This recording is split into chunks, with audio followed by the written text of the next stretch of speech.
Assalamualaikum warahmatullahi wabarakatuh. Alhamdulillahirabbil alamin. Assalatu wassalamu ala asyrafil anbiya'i wal mursalin wa ala alihi wa ashabihi ajma'in, amma ba'd. Pertama-tama marilah kita panjatkan puji syukur kehadirat Allah Subhanahu wa taala yang telah melimpahkan nikmat serta hidayahnya kepada kita semuanya, sehingga pada hari ini kita dalam kenikmatan yang tiada tara. Salawat dan salam marilah kita sanjungkan kepada Nabi Agung Muhammad Sallallahu Alaihi Wasallam yang sangat kita nanti-nantikan syafaatnya di yaumul qiyamah nanti. Amin Allahumma amin. Pada kesempatan kali ini, dalam pembelajaran pendidikan agama Islam, kita akan mempelajari, yaitu membahas tentang taat aturan, tanggung jawab, kompetitif dalam kebaikan, dan kerja keras sebagai implementasi dari pemahaman Quran Surah Al-Maidah surah ke-5 ayat 48, Quran Surah An-Nisa surah ke-4 ayat 59, dan Quran Surah At-Taubah surah ke-9 ayat 105. Pada kali ini kita akan mempelajari tentang taat aturan, di mana nanti kita akan melakukan pemahaman konsep taat aturan Quran Surah An-Nisa ayat 59. Yang akan kita pelajari diantaranya 1. Makna taat aturan Quran Surah An-Nisa ayat 59.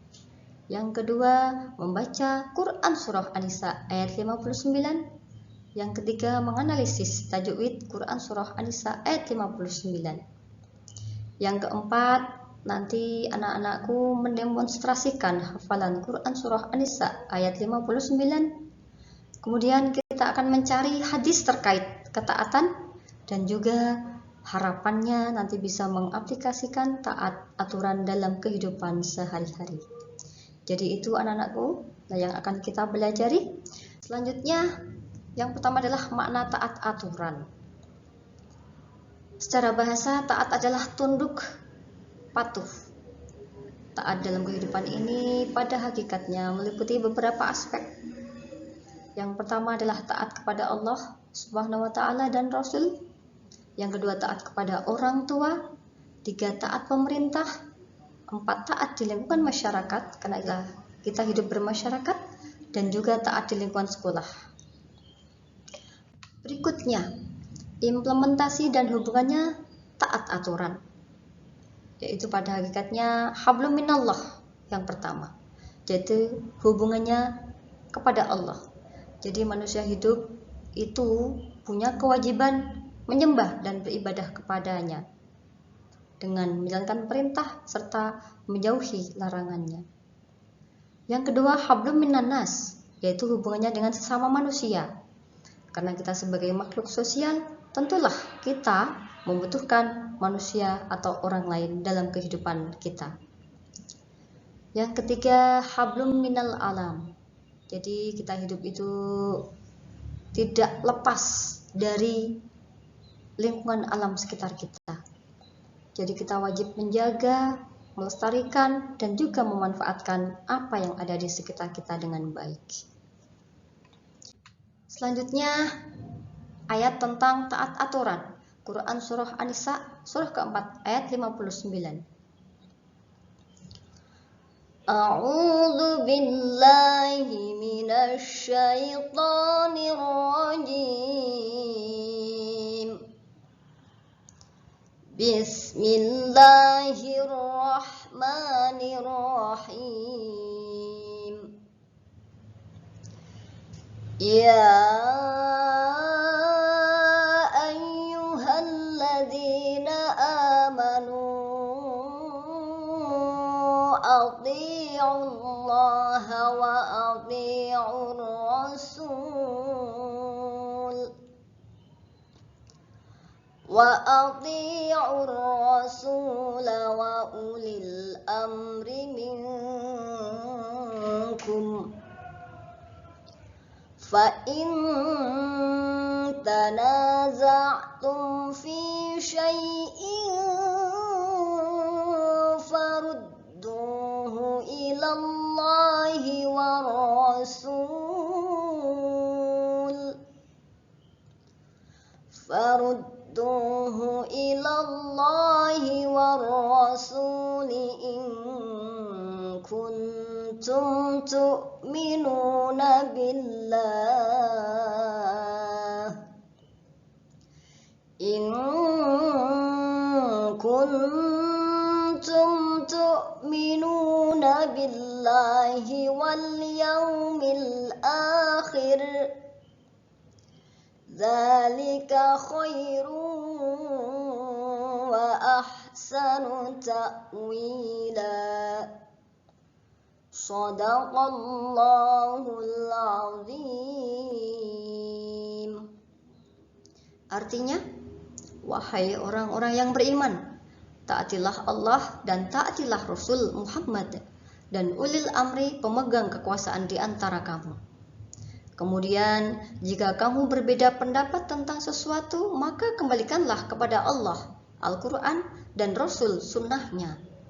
Jika kamu beriman kepada Allah dan hari kemudian, yang demikian itu lebih utama bagimu dan lebih baik akibatnya. Quran Surah An-Nisa ayat 59. Ya, jadi tadi sudah kita baca. Silahkan anak-anakku bisa melanjutkan dengan identifikasi tajwidnya. Nanti kita akan belajar identifikasi tajwid. Yang pertama ada mat. Mat di sini ada beberapa macam. Yang pertama ada mat tabi'i, kedua ada mat wajib muttasil, yang ketiga ada mat jaiz munfasil, yang keempat ada mat arid lisukun. Jadi nanti anak-anakku mohon dipahami dengan baik apa perbedaan dan ciri-ciri yang ada dalam hukum bacaan ini. Selanjutnya ada juga hukum nun sukun atau tanwin. Di sini sebagai contoh ya. Jadi yang pertama adalah idhar halqi. Misalnya saja apabila ada nun sukun atau tanwin bertemu dengan salah satu huruf halqi yang jumlahnya 6. Nah, itu nanti anak-anakku bisa mempelajari, membaca, dan juga bisa mencari referensi yang lainnya. Yang kedua idgham bi gunnah, yang ketiga ada idgham bila gunnah, yang keempat ada ikhfa hakiki, dan yang kelima ada iklab. Jadi ini anak-anakku harus memahami dan menguasai, karena nanti hendaklah diaplikasikan ketika kita membaca Al-Quran. Ya, kemudian ini ada arti per kalimat surah An-Nisa ayat 59. Kita tampilkan tabelnya. Ya, itu ada beberapa, banyak sekali. Jadi nanti anak-anakku bisa memahami dari per kata boleh atau beberapa kata juga dipersilahkan. Yang penting nanti anak-anakku bisa memahaminya. Silahkan bisa diperhatikan. Ya, sebagai contoh misalnya saja, ya ayyuha artinya wahai, alladzina orang-orang yang amanu beriman. Ati'u taatlah kamu Allah, wa ati'u dan taatlah ar-rasul artinya rasul, wa ulil dan ulil amri minkum di antara kamu, fa'in maka jika tanaza'tum kamu berselisih fi dalam atau tentang syai'i sesuatu farudduhu maka kembalikanlah ia ila kepada Allah wa rasul dan rasul. In jika kuntum kalian adalah tu'minun kamu beriman billah pada Allah wal yaum dan hari akhir. Terus kemudian dzalika yang demikian itu khairu lebih utama wa ahsanu ta'wila lebih baik akibatnya. Jadi ini ada sedikit kekurangan, tapi insya Allah kita bisa dengan belajar dan belajar bisa dipahami dengan pemahaman kita. Selanjutnya menjelaskan isi kandungan surah An-Nisa ayat 59. Jadi beberapa ahli tafsir kita simpulkan, yang pertama adalah orang-orang yang beriman wajib taat kepada Allah dan Rasulullah secara mutlak, yakni mengamalkan Al-Quran dan Sunnah Rasulullah SAW. Yang kedua, wajib taat kepada ulil amri selama tidak bertentangan dengan ketaatan kepada Allah dan Rasul-Nya. Jika ulil amri memerintahkan sesuatu yang bertentangan dengan Al-Quran dan Sunnah Rasulullah atau untuk bermaksiat kepada Allah, maka tidak ada kewajiban taat kepadanya. Berikutnya, Al-Quran dan hadis adalah sumber hukum Islam. Ketika ada hal-hal yang diperselisihkan, harus dikembalikan kepada keduanya. Selanjutnya, menjadikan Al-Quran dan hadis sebagai sumber hukum dan mengembalikan kepada penilaian keduanya ketika terjadi perselisihan adalah bukti keimanan. Orang yang tidak mau menjadikan Al-Quran dan hadis sebagai hakimnya, keimanannya dipertanyakan. Yang berikutnya adalah kembali kepada Al-Quran dan hadis akan menghasilkan penyelesaian yang lebih baik. Berikutnya menyebutkan contoh perilaku yang sesuai dengan isi kandungan, yaitu Quran Surah An-Nisa 59. 1. Menghormati apa yang sudah menjadi keyakinan mereka dan tidak memaksakan agama kepada orang lain. Jadi ini adalah bisa juga dikatakan dengan toleransi, ya, dalam surah Al-Kafirun disebutkan lakum dinukum waliyadin. Nah, itu sebagai pemahaman kita selanjutnya. Yang kedua, tidak mencampur adukan keyakinan agama yang satu dengan yang lainnya. 3. Selalu berbuat baik terhadap apa yang mereka kerjakan, karena semua yang mereka kerjakan akan mendapat balasan dari Allah Subhanahu wa taala. 4. Tidak membuat keributan. Jadi kita harus taat kepada agama. 5. Menghadapi kritik, ya, terhadap upaya menjatuhkan Islam, khususnya kita harus sikap bijaksana dan tidak emosional. Kemudian yang keenam adalah menjadikan Al-Quran sebagai pedoman hidup. Jadi kita itu harus taat kepada Allah dengan sholat, dengan berpuasa, dan lain sebagainya. Taat kepada kedua orang tua itu juga penting sekali, karena orang tua adalah mereka itu sangat berperan, ya. Jadi dalam hadis pun disebutkan ridallahu fi ridal walidain, ya. Jadi ridho Allah tergantung dari ridho orang tua. Wasuftullahi wasuftil walidain, dan murka Allah terletak pada murka orang tua. Kemudian ketaatan yang lain juga, misalnya kita taat di lingkungan masyarakat, lingkungan sekolah, dan juga harus taat pada ulil amri di antara kamu. Jadi tadi ini beberapa definisi dalam kehidupan yang bisa kita kaitkan dengan ketaatan. Berikutnya, menampilkan perilaku yang sesuai dengan isi kandungan. Jadi setiap orang yang beriman harus taat pada Allah dan Rasul-Nya. Itu. 2. Kepada pemimpin kita juga harus taat jika pemimpin itu benar berdasarkan Al-Quran dan Al-Hadis. Namun jika pemimpin itu tidak berdasarkan Al-Quran dan Al-Hadis, kita boleh tidak mentaatinya. Apabila terjadi perselisihan dalam suatu urusan, maka harus kembali kepada Allah dan Rasul-Nya. Maksud dari kembali kepada Allah dan Rasul-Nya adalah kita kembali kepada Al-Quran, Al-Hadis, dan kita cari dasar hukumnya atau dalilnya dalam Al-Quran dan Al-Hadis tentang apa yang kita perselisihkan itu. Ya, jadi ini berikutnya adalah hadis yang terkait. Ini salah satunya, alal mar'il muslim fima habba wa karih ma lam yu'mar bi ma'siyah fa idza umira bi ma'siyatin fala sam'a wala ta'ah. Seorang muslim wajib mendengar dan taat dalam perkara yang dia sukai atau benci selama tidak diperintahkan untuk bermaksiat. Apabila diperintahkan untuk bermaksiat, maka tidak ada kewajiban mendengar dan taat.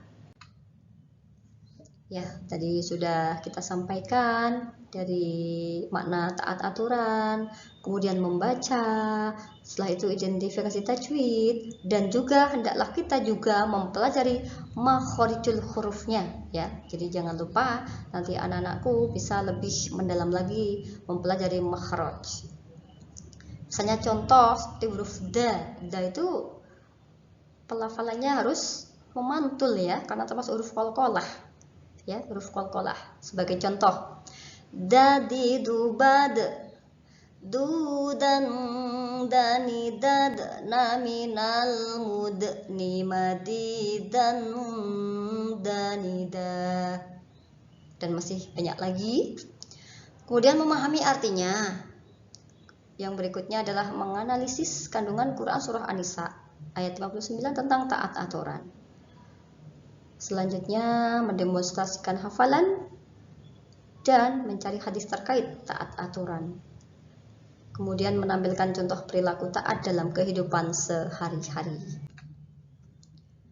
Penutup ya, jadi ada sedikit pesan yang mau mereka sampaikan. Jaga ketaatan dengan keikhlasan. Ketaatan adalah tanggung jawab dalam kehidupan. Carilah ilmu untuk ketenangan hati agar kebahagiaan dan keberkahan menanti. Bacalah, pahamilah, renungkanlah, amalkanlah, semoga berkah. Tetap semangat, sehat dan kuat. Jadilah manusia yang berkarakter kuat. Amin. Mari kita tutup dengan bacaan hamdalah bersama-sama. Alhamdulillahirabbil alamin. Jadi tadi sudah kita sampaikan dari awal sampai akhir ini tentunya banyak sekali kesalahan dari Bu Rika pribadi, karena Bu Rika termasuk ya makhluk yang tentunya masih banyak kekurangan, kekhilafan, dan kebenaran itu adalah mutlak dari Allah. Demikian, apabila ada kurangan dan lebihnya mohon maaf. Usikum wa nafsi bittaqwallah. Wassalamualaikum warahmatullahi wabarakatuh.